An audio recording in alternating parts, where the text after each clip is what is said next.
Connor. The Tale of the Three Brothers. There were once three brothers who were traveling along a lonely winding road at twilight. In time, the brothers reached a river too deep to wade through,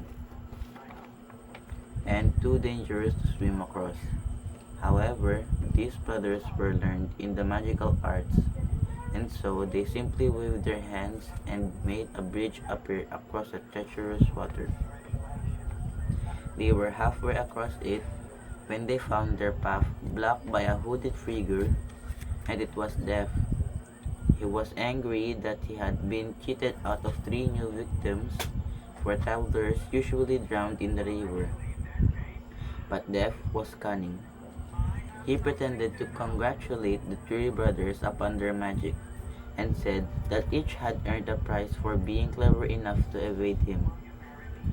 So, the eldest brother, who has a combative man, asked for a wand more powerful than any in existence, a wand that must always win battles for its owner, a wand worthy of a wizard who had conquered death.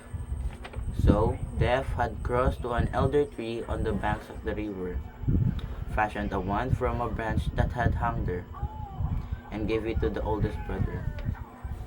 Then the second brother, who was an arrogant man, decided that he wanted to humiliate Death still further, and asked for the power to recall others from Death.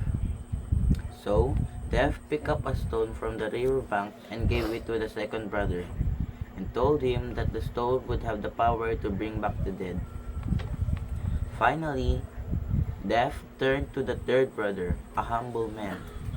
He asked for something that would enable him to go forth from the place without being followed by Death. And so, it was Death reluctantly handed over his own cloak of invisibility.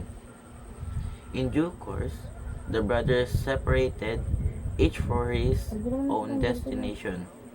The first brother traveled for a week or more, and reaching a distant village, sought out a fellow wizard, with whom he had a quarrel.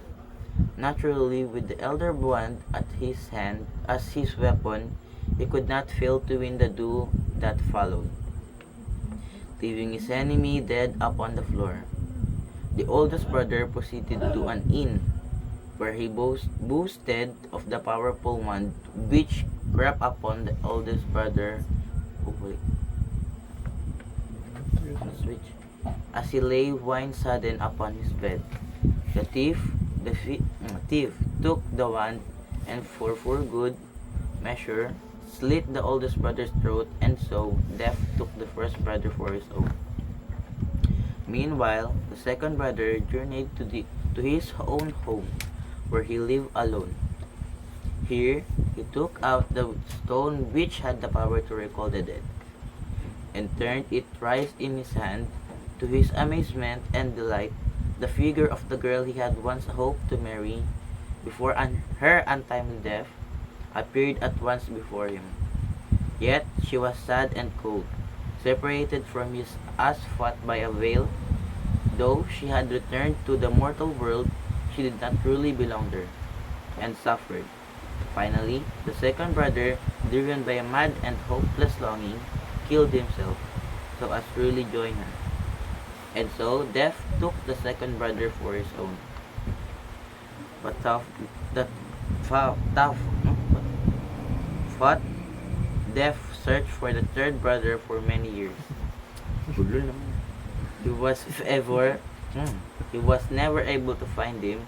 It was only when he had attained a great age that the youngest brother finally took off the cloak of invincibility and gave it to his son.